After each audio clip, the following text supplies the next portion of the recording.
Doctor Vijaybhai વૈદ્ય બૌદ્ધાનનો રહેવાસી છું અને શ્રી ગૌતમેશ્વર મહાદેવ મંદિરના પૂજારી કમ ટ્રસ્ટી છું અને લગભગ 5 પેઢીથી અમારા આ મંદિર સાથે અમે સંકળાયેલા છે.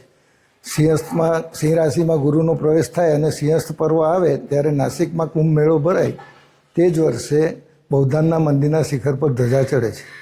માંડવીના રાજાના વજીર દુર્જનસિંહે ના વજીર સુખાનંદે આ મંદિર બંધાવેલું એટલે એના વંશ વારસો એ વિધિ કરવા માટે આવે છે અને અત્યારે 8મી પેઢી એમના જગદીશ્વર આનંદ કરીને જે દીકરા છે એ મંદિર સાથે સંકળાયેલા છે. ઇતિહાસ પ્રમાણે તાપી નદીના જે 108 તીર્થો છે પ્રાચીન, તેમાંનું આ એક તીર્થ છે અને અતિ પ્રાચીન છે.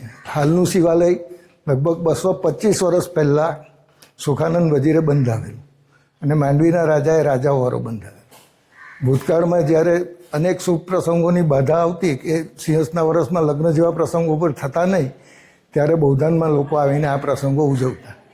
અને એવું કહેવાય છે કે ગૌતમેશ્વર મહાદેવ મંદિરના રવિવારના દર્શન, અમાવસ્યા વ્યતિપાતના સ્નાન અને એક રાશિમાંથી બીજી રાશિમાં અતિચારી જ્યારે થતો હોય ગ્રહ, ત્યારે સ્નાનનું અનેક ઘણું પુણ્ય છે.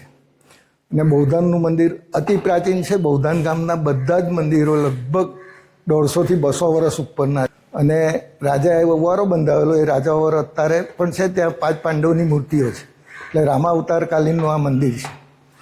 અસલમાં 200 લિંગ હતા બૌદ્ધાન ગામ ખાતે. અત્યારે ખાલી 2 કે 3 મંદિરો હયાતમાં છે, બાકીના કાળક્રમે બધા નષ્ટ પામ્યા છે. શ્રી ગૌતમેશ્વર મહાદેવ મંદિરે સપ્ટેમ્બર 1872માં સિંહસ્થ પર્વ નિમિત્તે મેળો ભરાયો હતો, જેનો ઉલ્લેખ બ્રિટિશ ગેઝેટિયરમાં પણ કરવામાં આવેલ છે. અને આ પરાપૂર્વથી ચાલતી આવેલી પરંપરા છે. એ જ પ્રમાણે અત્યારે પણ મંદિરના શિખર પર 12 વર્ષ ધજા રહેતી નથી. સિંહસ્થ ગ્રુપ દરમિયાન 13 મહિના સુધી એ શિખર પર ધજા હોય છે.